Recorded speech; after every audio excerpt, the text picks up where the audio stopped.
Graças a Deus.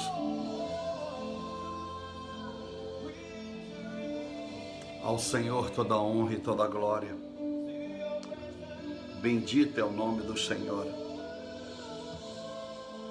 por nos dar esse privilégio mais uma vez de estarmos aqui, através deste canal da internet, para ministrar uma palavra de Deus à sua vida. Louvado seja o Senhor. Espero que o seu coração esteja ansioso de uma forma divina, não a ansiedade do homem, mas que o seu coração esteja com desejo de ouvir a palavra do Senhor. Uma palavra que vem do trono do Senhor para mover a sua vida, a sua fé. Uma palavra que vem para mover aquilo que outrora a religião possa ter impedido você de prosseguir. Eu quero bendizer o nome do Senhor, que nos dá a vontade de pregar, nos dá a vontade de compartilhar as boas novas do Senhor. Eu quero dizer a cada um de vocês que, independente da igreja em que você congrega, ou daquilo que você tem aprendido até aqui, que nós acreditamos num só Deus, num só Espírito, um só Jesus. Estamos firmados em 1 Coríntios capítulo 12, a partir do versículo de número 12. São muitos membros, na verdade, mas um só corpo, diz o apóstolo Paulo pelo Espírito Santo. Eu sei que há muitas pessoas que assistem a esta oração, mesmo depois dela ter sido realizada, não importa. O importante é que pessoas têm sido alcançadas. Cada um sabe o que deve fazer, como proceder. Eu posso orientá-lo no Espírito do Senhor, conforme a palavra, como deve ser o seu comportamento, o nosso comportamento, mas a decisão é de cada um. Vivemos num tempo em que as pessoas andam na sua própria vontade. A de Deus só interfere na vida daquelas pessoas que já não querem mais viver a si, o si mesmo, mas que Deus viva neles. Então, evidentemente, nós queremos alcançar vidas. O importante é que vidas sejam alcançadas. Louvado seja Deus. Eu quero ler a palavra de Deus lá no livro de Marcos. O livro de Marcos é no capítulo de número 11. Eu quero ler o que diz o texto bíblico a partir do versículo 12. Você que tem a sua Bíblia aí, você pode abrir, se você há o seu desejo, no capítulo 11, a partir do versículo de número 12. Eu quero ler essa passagem bíblica que vai, com certeza, ser bênção na sua vida. Vai ser bênção para que você possa refletir nessa parábola, nessa história da figueira, a figueira que se secou por um mandamento de Deus, a figueira que se secou por causa da vontade do Senhor. Então abra lá comigo a vossa Bíblia, no livro Evangelho escrito segundo São Marcos, no capítulo de número 11, a partir do verso 12. Quero ler com você essa passagem bíblica. Espírito Santo de Deus. Aleluia. E eu vou ler também conosco. Eu vou ler Gênesis, capítulo de número 3, verso de número 17. Gênesis 3, 17. E Marcos 11, a partir do verso 12. Marcos 11, verso 12 diz assim: No dia seguinte, quando saíram de Betânia, Jesus teve fome. vendo de longe uma figueira que tinha folhas, foi ver se nela acharia alguma coisa. Jesus só se aproximou da figueira, porque de longe ela anunciara folhas. São detalhes do texto. Ele presencia de longe folhas e aquilo anunciava frutos. E a Bíblia diz então que ele foi ver se nela havia alguma coisa. Aleluias. Aproximando-se dela, não achou, senão então folhas, porque não era tempo de figos. Então ele disse à figueira: nunca jamais coma alguém fruto de ti. E os discípulos ouviram isto. Verso 20. Passando eles pela manhã, viram que a figueira tinha secado desde as raízes. Maravilha. Não foi apenas um pedaço da figueira, uma parte da figueira. Foi desde a sua raiz. Nunca mais ela teria outra oportunidade. Nunca mais, nem de produzir folhas. Verso 21, Pedro lembrou-se e disse a Jesus: Mestre, olha a figueira que amaldiçoaste, ela secou. Ao que Jesus respondeu: tende fé em Deus. Em verdade vos digo que se alguém disser a este monte, erga-te e lança-te ao mar, se não duvidar em seu coração, mas crê que se fará o que diz, lhe será feito. Por isso vos digo que tudo o que pedides em oração, crede que recebeste e será vosso. Até aí. Versículo de número 17 apenas. Uma das razões, a principal, porque a figueira foi amaldiçoada pelo Senhor. E disse para o homem, Gênesis 3,17, porque destes ouvido a voz de tua mulher, e comeste da árvore da qual eu te ordenei, não comerás dela, maldita é a terra agora por sua causa. Com sofrimento comerás dela todos os dias da sua vida. Amém. Deixa eu ministrar ao seu coração essa mensagem. Não vai ser longa, breve. Meus amados irmãos que me assistem, que cultuam comigo esta hora, eu sei que você não é meu espectador, não tem essa pretensão, mas estamos juntos cultuando ao Senhor. Olha, meus amados irmãos, Jesus não veio para amaldiçoar os homens. Ele não veio para amaldiçoar a terra, mas para salvá-la. Não é assim que o Pai revela em João 3,16? Ele deu ele para que aquele que cresce nele fosse salvo. Quando você vai em 1 Timóteo 2,4, o desejo de Deus é que todos os homens sejam salvos.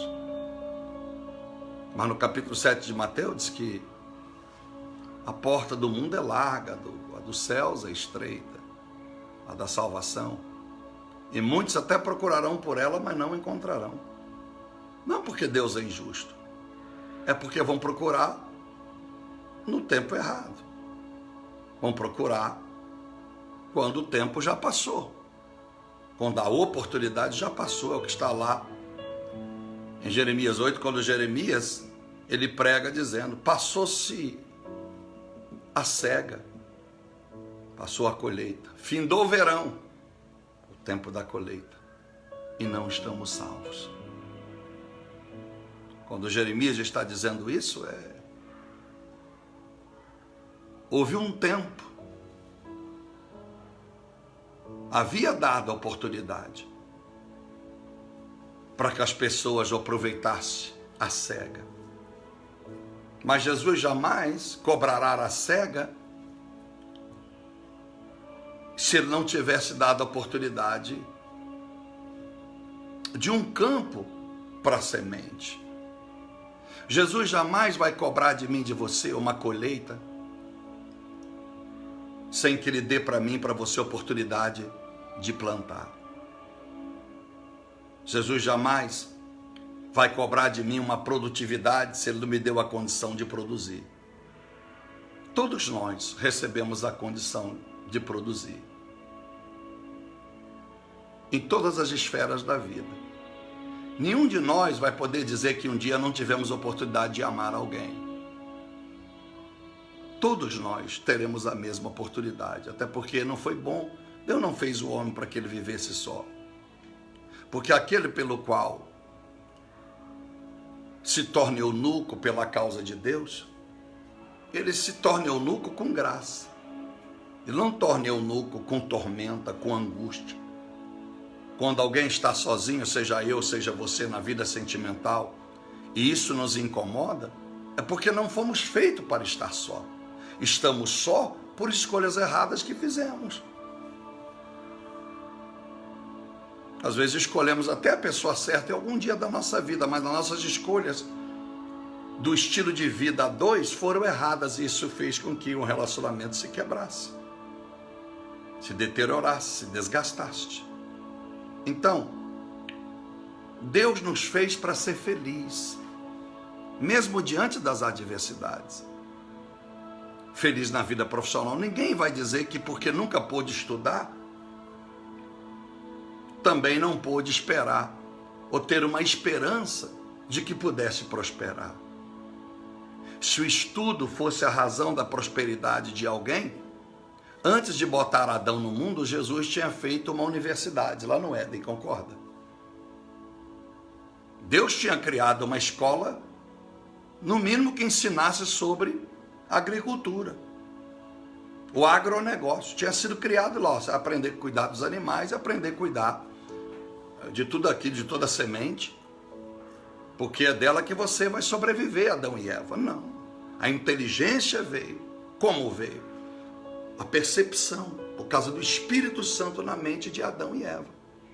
E ali eram ensinados pela vontade de Deus. Então, o seu diploma de direito, de dentista, de doutor, de PhD, de TI, não vale nada diante de Deus.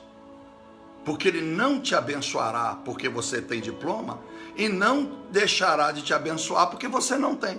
Ele vai te abençoar se você for fiel, se você o amá-lo. Porque se não fosse assim, nós estaríamos fritos, destruídos.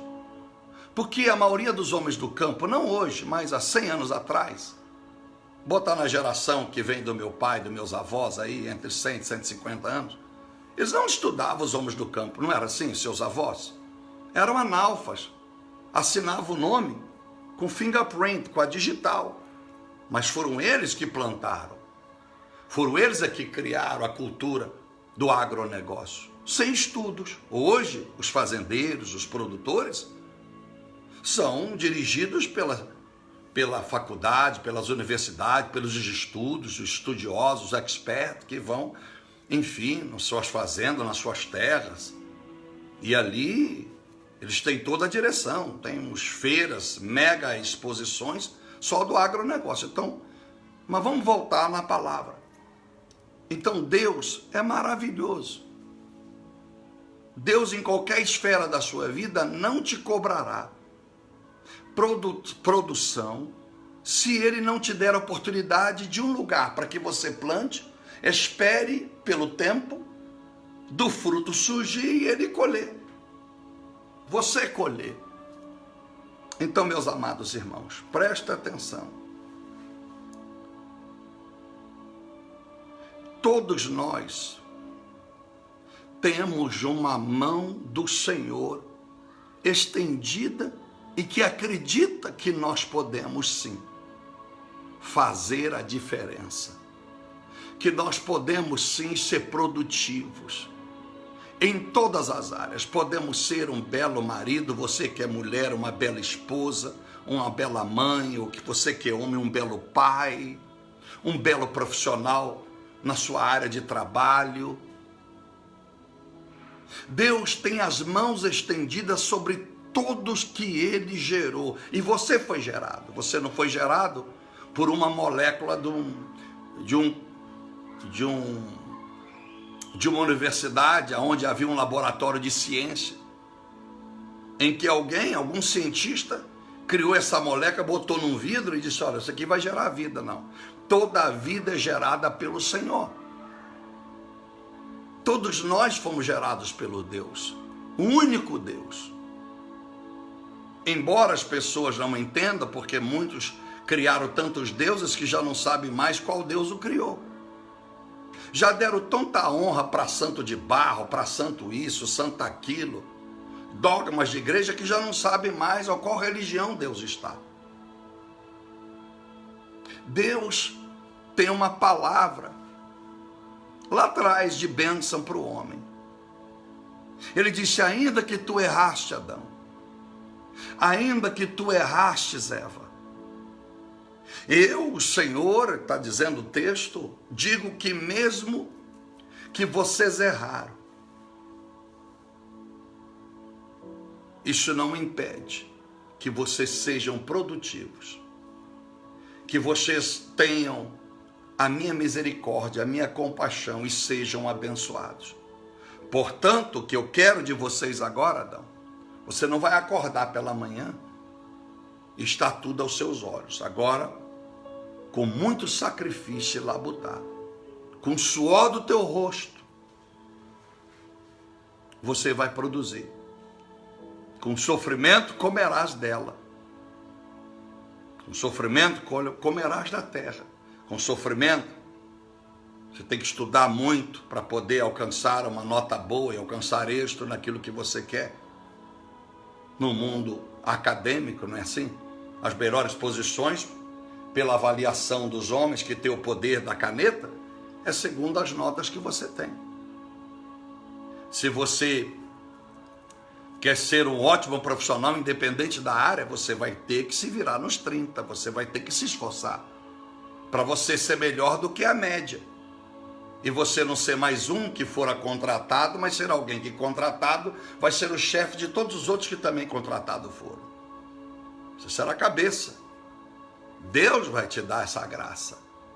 Mas para isso você tem que se esforçar. Você quer ser um bom pregador? Tem que se esforçar. Porque são milhares pregando ao mesmo tempo, usando redes sociais, etc, etc. Em igrejas de bloco de pedra. Tudo que nós queremos na vida é com muita luta. Nada se alcança sem uma luta, sem um esforço. Então, meus amados irmãos, Deus disse que embora terá sofrimentos na sua vida, Adão e Eva, tu comerás desta terra todos os dias. Deus está dizendo para ti e para mim, não olhe para as suas circunstâncias negativas, não olhe para as dificuldades, não absorva os não sem absorver o sim, não absorva as más notícias sem acreditar nas boas, não acredite no azar sem que você creia na sorte. Não foque numa maldição se você ainda não ouviu sobre promessa, sobre bênção. Não se entristeça pela morte antes que você desfrute da vida, porque a morte não pode existir se primeiro não existir a vida. A vida existe primeiro do que a morte. Então, antes da morte dar o seu grito e se vangloriar, ela tem que dar licença para a vida chegar. A vida é bênção. Disse para alguém, disse para um irmão, para uma mãe, disse para minha filha. Houve um momento que eu agradeci do nada, estava no carro e deu vontade de chorar e dizer, Deus, muito obrigado, que a gente murmura tanto, A gente reclama tanto, o ser humano reclama tanto. Quando está calor reclama, quando está chuva reclama do trânsito de São Paulo, reclama de tudo. O cara no interior já reclama da monotonia. As pessoas têm sempre a tendência de reclamar. E eu comecei a agradecer, obrigado por este céu, estava tudo tão nublado assim, aquela garoa. E eu olhava as montanhas, o caminho para ir para aquela cidade, e agradecia a Deus.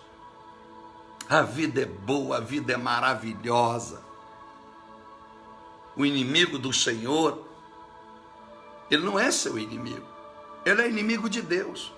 Mas como ele não pode tocar em Deus, ele tem que usar você para entristecer a Deus. Então, por que ele não é meu inimigo, pastor? Porque você é muito fraco, eu sou muito fraco para Satanás nos considerar inimigo. Meu irmão e minha irmã, aprenda o que eu vou lhe ensinar pelo Espírito Santo. Eu só tenho inimigo. O inimigo é aquele que tem força, aquele que quer ser contrário a mim, aquele que quer me enfrentar. O inimigo fraquinho, a formiga não é meu inimigo, ela é muito fraca, ela pode ser uma pedra de tropeço, pode ser um pé no pescoço, pode ser uma coisa chata. Desculpa. Mas a formiga não é minha inimiga, porque ela é muito fraca. É muito pequenininha, basta botar o pé, já era a formiga. Não é assim? Ela pode ser incômoda. Nós podemos ser incômodos para Satanás, mas nós somos um cisco diante dele. Ele é poderoso para nos destruir. Por quê, pastor? Porque podia citar tantas passagens bíblicas, mas tem que correr. Ezequiel 28, ele vivia no meio da glória. Ele era o líder. Deus escolheu como um querubim, um arcanjo líder, um querubim. Ele estava lá, onde não existia pecado, ele fez gerar o pecado. A maldade nasceu aonde só era santidade e glória. Você imagine, alguém criar o pecado onde nunca existiu o anjo querubim. Olha a força, ele levou 1/3 de anjo com ele. Apocalipse 19, ele levou 1/3. Olha a força dele. Você não imagina, quem sabe eu não tenho tempo, o que é um anjo. A força de um anjo. As pessoas, às vezes estúpidas, começam porque o emotivo fala, querer dizer o tamanho do anjo, o tamanho do bispo, dizer etc. Às vezes as pessoas, a gente tem que desconsiderar para não perder tempo. Um anjo tem uma força para destruir uma nação. O anjo tem a força para destruir o mundo. O anjo tem a força para destruir um exército. Você lembra Isaías 37? Um anjo matou 185 mil homens numa noite. Um anjo. Você lembra Jesus? Mateus 26. Quando Pedro, ali no monte de Sema, arranca a espada e fere Malco, corta a sua orelha. E Jesus já coloca no lugar e disse: Pedro, você acha que se eu clamasse o Pai não enviaria mais de 12 legiões de anjos? Olha o que Jesus está dizendo. Destruiria, ele estava dizendo a destruição do mundo cósmico, do mundo físico, aquele que você está com seus pés aí agora, e de todo o mundo espiritual do mal. Porque se um anjo matou 185 mil, Israel, na época de Jesus, Israel, Jerusalém é desse tamanhozinho aqui, ó. Precisava de 12 legiões. Segundo os teólogos, uma legião de anjos das trevas, porque ele levou só 1/3, 70% ficou com Deus, se ele levou 30%. Então, se imagine pelas contas dos teólogos, mas não interessa esse número. A cada legião do diabo é 6 mil anjos. A cada legião de Deus, por ter ficado com a maior, é 12 mil, é o dobro, deveria ser o triplo, porque ele ficou com 70%. Mas não importa, mas se há de convir comigo pelo seu raciocínio inteligente, o que será 12 legiões de anjos? E mais, são bilhares de anjos. Você lembra de Lucas 2? Quando os pastores é anunciado que Jesus havia nascido na pequena cidade de Belém da Judeia, aparece um coral de anjos, eles olham para o alto, mas a Bíblia diz que eles não conseguiram contar, porque foi eles que anunciaram para aquele que ia escrever a Bíblia, que nenhum daqueles pastores escreveram a Bíblia, mas como é que quem escreveu a Bíblia soube? Revelado pelo Espírito Santo, ou segundo até o próprio Evangelho de Lucas ou de Marcos, eles não foram revelados necessariamente pelo Espírito Santo, foram pesquisas dos homens que viveram com Jesus, inspirado pelo Espírito Santo. Inspirado pelo Espírito Santo, ele escreveu, mas a inspiração foi para ele escrever, a revelação dos fatos é daqueles que viveram a geração de Jesus, junto com Jesus. Depois, um dia nós pregamos sobre isso. Porque quando a Bíblia é inspirada pelo Espírito Santo, ele me inspirou a eu ser um artista. Aí eu começo lá, fazer uns riscos lá, e pintar um quadro, desenhar um desenho. Eu fui inspirado. Mas a ação do desenho, a forma, veio de mim. Você vai entender. Espera um minutinho. Quando Deus nos deu o domínio, quando Deus nos deu a unção, para sermos a sua imagem e semelhança, e dominar sobre todas as coisas, Deus não nos fez robô. Não fez robô. Ele assoprou o seu espírito. A inspiração, a vida estava em nós. Mas o comer o tomate, a pitanga, ou a cenoura, o Adão e Eva decide. Tem muitos frutos aí, verdura, legume. O que vocês vão comer, você decide. Eu não estou entregando para você o cardápio, o menu de segunda a terça como nutricionista, não. Como que tu quiser. Por isso é que eu digo, Deus não escolhe homem para ninguém, nem mulher para ninguém. Você que decide. Eu quero ser doutor, então se prepara, ora para Deus te abençoar na sua decisão. Porque senão eu tenho que crer que nós somos robôs, que não temos decisão para decidir nada. Se eu não tenho decisão para decidir nada, Deus não pode me culpar ao pecado, porque eu não posso nem decidir para pecar. Como é que eu posso decidir se peco ou se não? Se peco, vou para o inferno, se não, vou para o céu. E a minha profissão eu não posso. A minha esposa eu não posso. A senhora que é mulher, o seu marido você não pode. Então eu não consigo em poucos minutos aqui na internet te revelar, te ensinar uma Bíblia que eu levei anos, 20 anos de pastor. Há pouco tempo trabalhando. Porque a minha vida de pastor foi quase na totalidade dedicada ao estudo da palavra, a monte, a oração, a jejum, a pregar. É por isso que eu fico irado, assim, vou usar essa palavra, assim, entristecido, quando eu vejo pessoas folgadas querendo me sugerir, querendo profetizar para mim. Vai plantar batata só, vai arrumar um lugar para você ir, vai arrumar uma feira para você aparecer, botar uma melancia na tua cabeça. Então as pessoas se acham no direito, sem conhecimento, sem chamado. Ah, pastor, eu sou bênção na vida de milhares, que seja assim. Mas na minha vida mando eu e mando Deus. Eu não sou pastor porque eu quero. Você está achando que eu sou bonzinho? Sou pastor por um chamado. Sou pastor porque eu tenho obrigação de ser, porque ele me ordenou, como fez um dia com Jeremias. Eu não tive escolha. Se eu tivesse, eu dizia, não, eu não quero, acabou, eu não quero, eu não vou. Mas eu não tive escolha. Então, por eu não ter escolha, é que eu sou pastor. Mas, enfim. Então, meus amados irmãos, Deus te deu a capacidade a você e a mim de tomarmos decisões. Ele deu capacidade a mim e a você de decidir aonde você quer chegar. Jeremias 29:11. Isaías 1:19, são dois versículos extremos nisso aí. Ele te dará o melhor desta terra. Ainda que haja sofrimentos, ainda que haja lutas.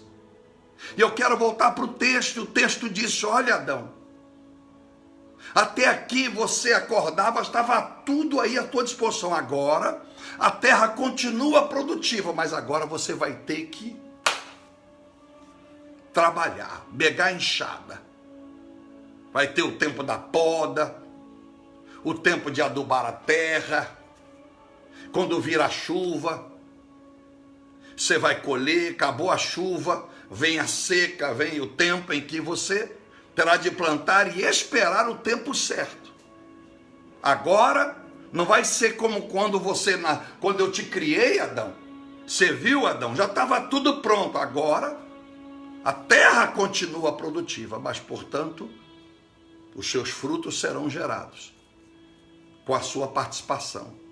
Quando eu criei a terra e todas as coisas para servir a você, Adão, os animais estavam aí, os frutos estavam aí, não teve a sua participação. Daqui adiante, porque você comeu do fruto do conhecimento do mal, então tudo que a terra produzir, a partir de agora, terá a participação do homem.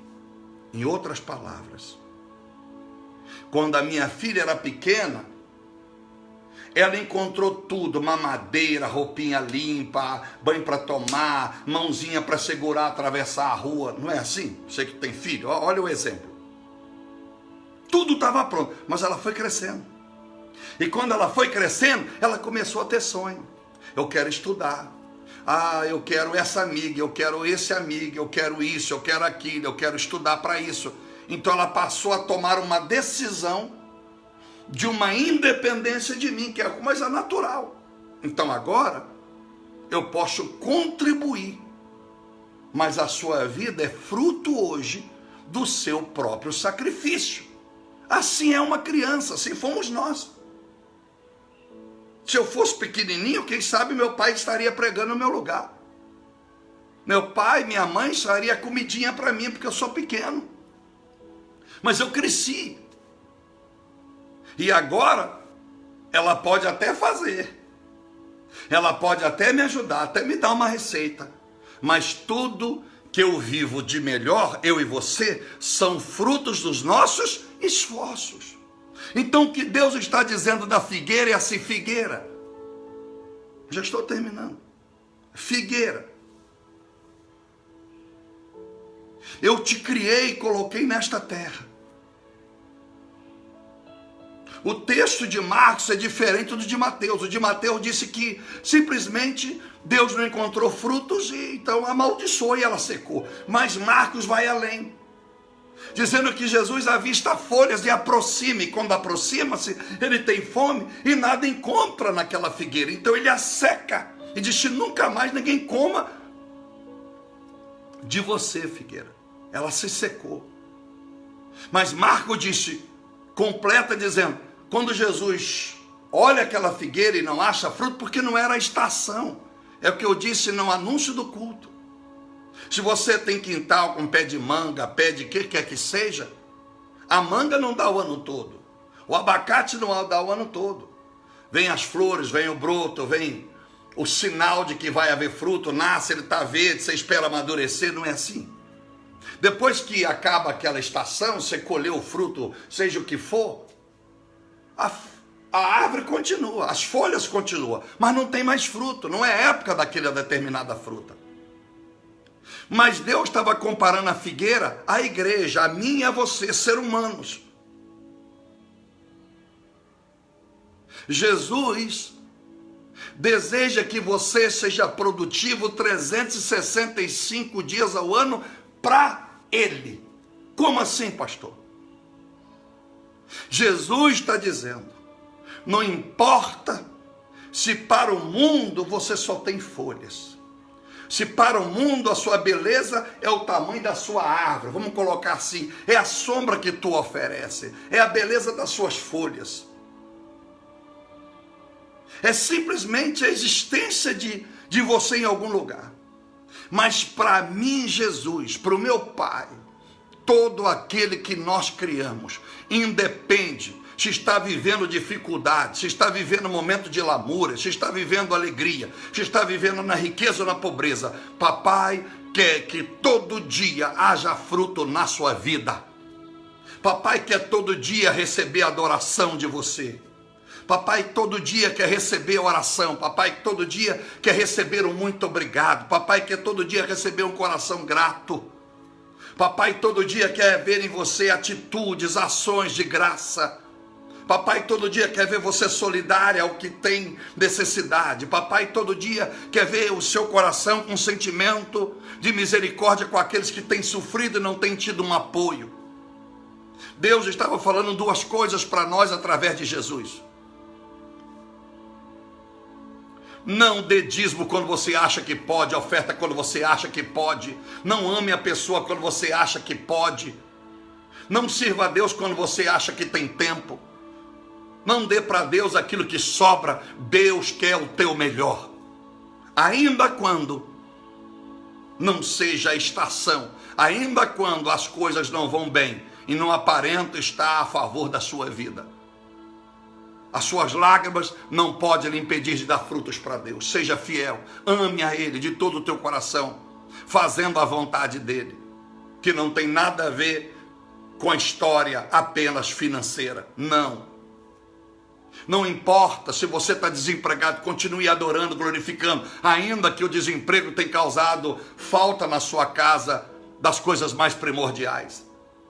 Não era a estação. Pastor, não estou no tempo de adorar. Pastor, não estou no tempo de ajudar. Eu estou no tempo de me retrair, de me resguardar. Eu estou no tempo, meu pastor, de cuidar só da minha vida. Deus é maravilhoso. Ele está dizendo para você, como disse para Adão. Por isso que ele pega aquela figueira e dá um exemplo.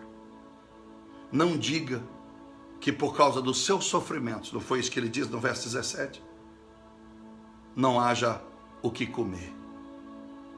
Se você trabalhar, Adão, mesmo diante de sofrimento, você vai comer dessa terra todos os dias da sua vida.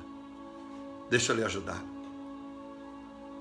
Por mais dificuldade que você tenha, você está vivo para me ouvir. Por mais dificuldade que você passou esse ano durante toda a sua vida, você está de pé, você almoçou, você tomou um café, comeu uma bolachinha. Pastor, não comi nada. Maravilha. Pastor, não tem nada na minha casa. Então isso é um milagre, porque você não comeu nada, está com tanta fome, mas ainda está de pé me ouvindo. Então, você é tão poderoso que nem a fome pode abater a sua vida. Você é tão forte que você não precisa, como a maioria, de um pão com manteiga de manhã para essa hora da tarde, 5h16, de estar de pé. Olha que maravilha. Olha que maravilha. Qual o motivo de reclamar? Então Deus está dizendo, o seu sofrimento nunca diga, porque a sua situação te impediu de glorificar a Deus. Muitas pessoas têm dito, pastor, eu não tenho vontade de ir mais na igreja. Para com isso. Você não tem vontade de ir mais na igreja? Mas você tem que ser uma igreja. Não, eu sou uma igreja. Você adora, você dizima, você oferta, você ama, você faz evangelismo? Não, então você não é igreja. Você é igreja da conveniência. Eu citei hoje, quando a minha filha não tem vontade de entrar numa igreja, é porque ela está acostumada a ouvir um evangelho tão bom, que para ela comidinha ruim não dá para ela prefere esperar. O que não dá o direito a ela, a minha filha, de ser cômoda. Não, ela tem que evangelizar, fazer culto no lar dela, tem que dar o dízimo, tem que dar oferta, tem que amar o próximo, tem que ler a Bíblia. É isso aí. Então, eu vou orar por você agora. Deus está dizendo, as suas dificuldades, os seus tropeços, não será desculpa no dia que você partir desta vida e dizer, Deus, eu fui sem sorte, eu fui desprivilegiado, eu sofri demais, por isso eu não amei, eu não dediquei o meu tempo ao Senhor. Tu será amaldiçoado, é como se você seja condenado no lago do fogo do inferno, nunca mais alguém coma fruto de ti. É Deus dizendo, você não será fruto para ninguém, você não será exemplo para ninguém, você não será referência para ninguém, nos céus não te cabe. Porque quando nós formos para o céu, meus amados irmãos, vamos para o céu, se Deus tiver misericórdia, a começar por mim, eu serei, quando eu entrar lá, os anjos sabem, olha, entrou aí esse cara, ele foi referência lá embaixo. Então se ele está aqui, é porque ele é referência.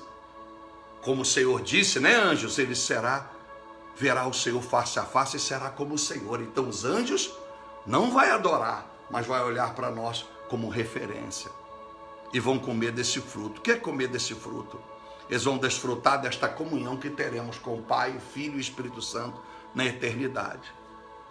Então, não deixe as suas dificuldades impedir você de ser fiel a Deus. Não diga que o seu desemprego é uma barreira.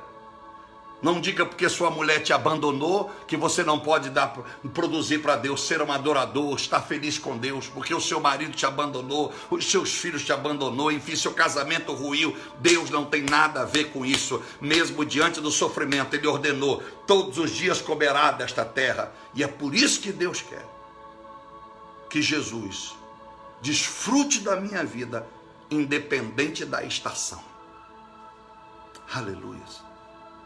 Sabe por que você está me ouvindo? Porque Deus está dizendo: Jesus, o meu filho, está com fome hoje.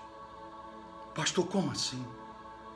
Jesus quer de você e de mim, por isso que nós estamos ouvindo essa mensagem nossa. Não é só para você, para mim e para você. Jesus está dizendo: eu estou com fome. O que tu tens a me oferecer?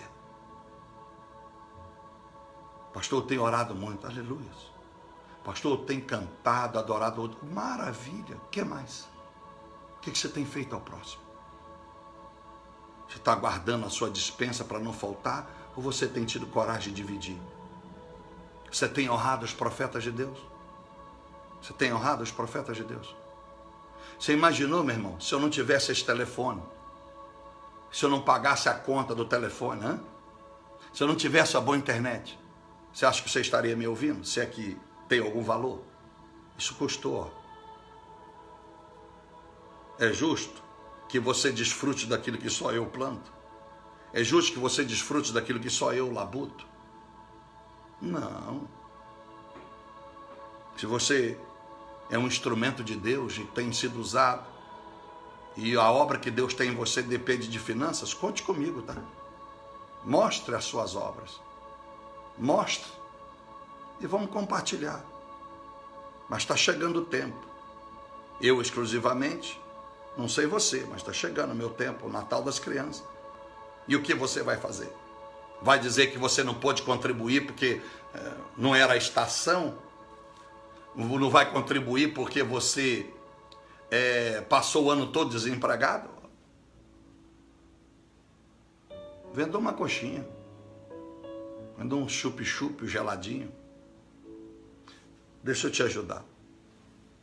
Se eu dissesse para você que na próxima quarta-feira o prêmio da Mega Sena vai te dar vários milhões, e eu tenho 6 números para você, presta atenção, exemplo, eu te dar. Eu sei dizer assim: mas Pablo, eu até gostaria, não, que notícia maravilhosa, mas como é que eu vou chegar na casa lotérica? Eu não tenho R$1. Ô Pablo, como é que eu vou adquirir esse bilhete? Não estou te dizendo a jogar na loteria, estou te dando um exemplo fácil para você entender. Ô Pablo, obrigado, meu Deus, esperei por tantos anos esses 6 números, mas eu não tenho dinheiro para ir lá comprar o bilhete. Com certeza você ia se virar. Você ia vender coxinha, bala, olhe lá se não ia roubar, tirar dinheiro da vovô, da vovó, do papai, da mamãe. Não posso perder, depois eu devolvo, eu quero ganhar o bilhete, quero ganhar o prêmio. Então, meus amados irmãos, não sejamos hipócritas. Se eu soubesse que na quarta-feira, os 6 números, o anjo descesse aqui, olha, e eu não tivesse R$1, você acha que eu não ia se virar? Pedir você emprestado, inclusive, para ir lá comprar o bilhete, olha, depois eu te devolvo, tá? Você me dá aí tantos reais, eu te dou o dobro. Por que nós não fazemos isso para Deus? Por causa do orgulho. Nós desprezamos a Deus, nós desprezamos a obra de Deus, porque nivelamos todos os pregadores no mesmo lixo, na mesma latrina. Eu não vim da latrina. Alguém pode achar que eu sou um lixo, mas eu sei o valor que eu tenho, eu sei o quanto eu prezo, embora sou imperfeito. Nós não valorizamos de fato a obra de Deus, não estamos nem aí para pastor, queremos ligar a internet e ter uma mensagem, queremos que alguém profetize para nós. Deus é justo. Ore ao Senhor, bota esse joelho seu no chão, pede a Deus para te falar. Mas eu quero orar e dizer para você: Deus espera mais de nós. Deus espera mais. Mesmo que estamos vivendo um tempo de crise moral e financeira, Jesus procurou, na época que não era a estação, fruto na figueira. Aleluia.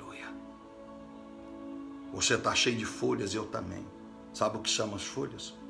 Deus olha para nós, a gente está cheio de vida, não é assim? Vidas é a folha. Se Deus olha para mim que estou vivo, Deus espera colher alguma coisa minha. Eu estou vivo. Eu estou vivo para ver televisão, estou vivo para ir lá embaixo, estou vivo para andar na rua, estou vivo para tomar um banho, estou vivo para sonhar. Por que eu não estou? A minha vida, o meu viver não pode alimentar também os sonhos de Deus. Então, quem sabe você está aí cheio de vida, mas toda vez que Jesus bate na sua porta, você não tem nada para oferecer. Toda vez que Jesus bate na sua vida, na sua empresa, no seu salário, no seu emprego, na madrugada, em vez de você orar, você vai tomar remédio para dormir, você vai reclamar no outro dia da insônia, do calor, do frio, do barulho do vizinho, que por isso você não dormiu. Não faça isso. Deixa Jesus te abençoar. E se a sua figueira não tem dado fruto, começa hoje. Não desligue apenas essa rede social, esse culto, e diga, olha, vou mudar, que palavra, hein? Nossa, forte! E morra aí, não. Mostre com as suas atitudes, tá bom? Porque eu profetizo na sua vida, que mesmo diante do sofrimento, essa terra nunca deixará de produzir uma oportunidade para mim e para você. Não importa o país que você está, a cidade que você está. Não há lugar tão ruim neste mundo que a terra não possa produzir. Umas com mais sofrimentos, mas a terra continua a produzir. Não importa o seu sofrimento, Deus olha para você com uma capacidade tão grande que você tem, que Ele espera que as dificuldades não sejam maior do que a sua força de produzir. Senhor, meu Deus e nosso Pai, eu agradeço ao Senhor por esse culto, por esta mensagem, por esta oportunidade que tivemos de estarmos juntos aqui. Obrigado, meu Deus, por este domingo. Obrigado, meu Deus, pela nossa vida. Obrigado, Senhor, porque houve, quem sabe, em nossa vida momentos que pensamos que só podemos ser úteis quando tudo vai bem. Mas agora aprendemos, Pai, que mesmo quando não é tempo de estação, mesmo quando o Brasil está em crise, o mundo vive crise, quando a riqueza está na mão da minoria, quando os melhores cargos e posicionamentos no mercado profissional é para poucos, nós agora entendemos, Pai, que aquele que crê no Senhor não viverá de estação, não viverá da mesmice, da normalidade, daquilo que é natural aos olhos de todos. Nós viveremos o melhor. Então eu clamo ao Senhor aquilo que o Senhor disse para os seus discípulos, quando vir a figueira seca, o Senhor disse, se credes em mim, aquilo que pedides em oração, credes que vai acontecer. A oração, meu Deus, não é o fato de eu estar falando agora, de olhos fechados. A oração nem é apenas o que falo, é aquilo que faço. A oração consiste nas minhas atitudes também. Eu oro com as atitudes, eu oro me esforçando, eu oro produzindo. Todos os atos de justiça e de bondade e de coisas certas que faço é complemento da oração que falo, é complemento da oração que se fala, em que o eco sai do meu coração, dos meus lábios e ecoa sobre o tempo, sobre o espaço e chega ao trono do Senhor. Abençoe esta mulher, abençoe este homem. Traga temor ao coração de todos nós. Me ajude que eu seja a bênção neste canal da internet. Ajude para que eu não seja confrontado e afrontado por esses atores e atoas que não têm o que fazer. Repreende mulher sem discernimento. Repreenda mulher sem temor no meu canal do Face, nas minhas redes sociais, Pai. Coloque mulheres com problemas, mas que sejam humildes, que respeitam, Pai. Que não aproveita a oportunidade de eu ser um pastor solteiro para achar que é dona de mim, para achar que pode reger a minha vida. Abençoe, meu Deus, para que tenha neste canal pessoas humildes, pessoas simples, pessoas justas, pessoas que tenham temor, assim como eu quero ser justo, com temor e limpo de coração. Ajude, meu Deus e Pai,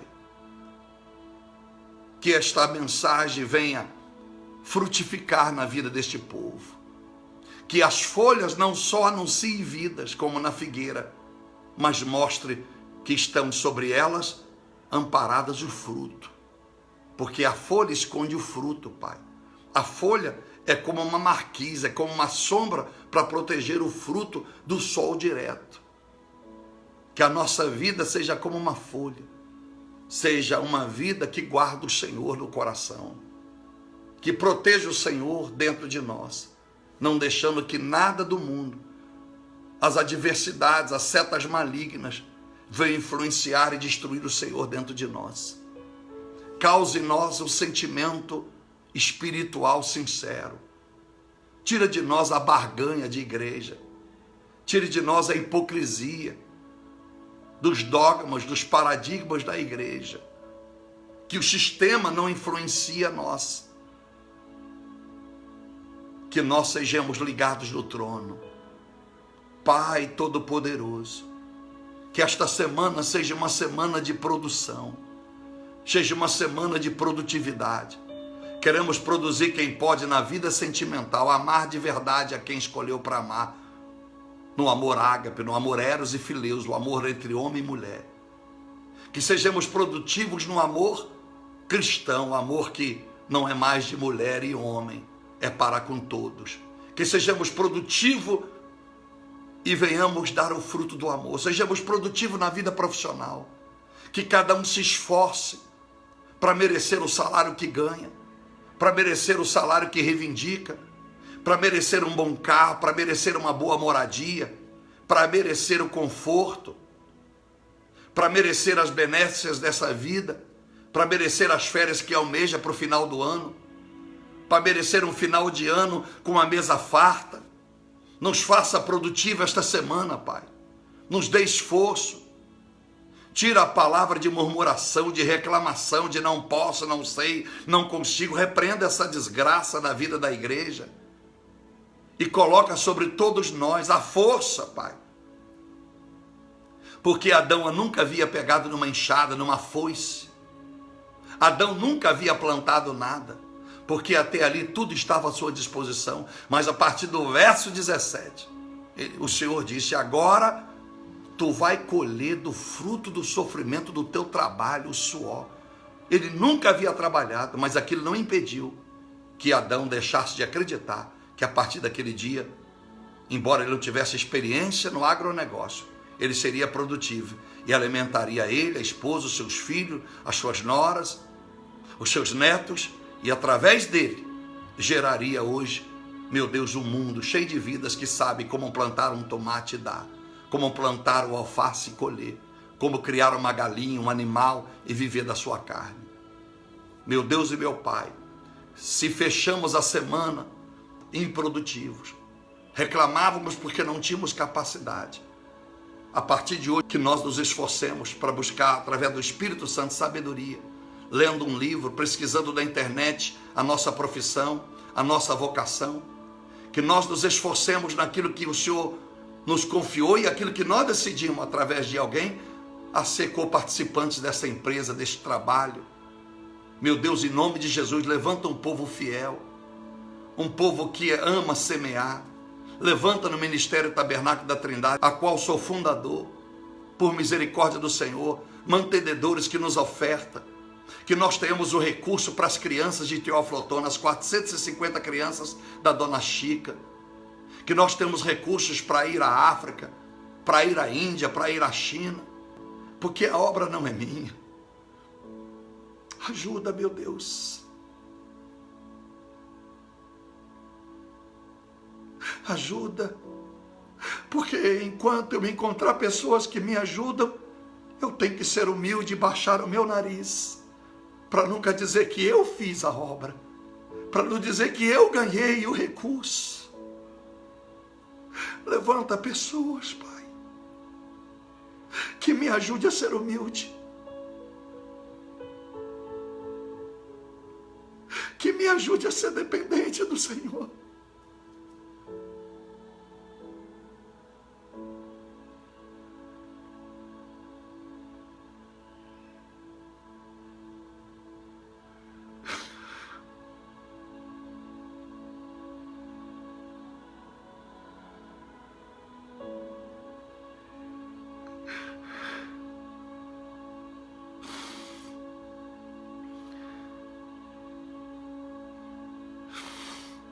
Aleluia. Que Deus abençoe a sua vida. Que juntos façamos a diferença nessa geração com tantas poucas referências. Deus espera que possamos doar frutos. Você mastigar um pedacinho de pão, ainda que seja sem manteiga, ainda hoje, esse domingo. Lembre que alguém sacrificou para que esse pão tivesse a forma de pão. Ainda que te custou centavos. Aleluia. Que Deus te abençoe. Que essa mensagem tenha falado no teu coração, tá bom? Se a semana não fizer sol, Deus já te deu vitória. Se nessa semana chover muito, Deus já te deu vitória. Se a sua enfermidade não sarar essa semana, Deus já te deu vitória. Se a pessoa que você ama não corresponder ao seu amor, Deus já te deu vitória. Se seus filhos, a quem você espera, não reconhecer o que você espera deles, Deus já te deu vitória. Um beijo no coração. Até a próxima oportunidade. Querendo Deus. Obrigado.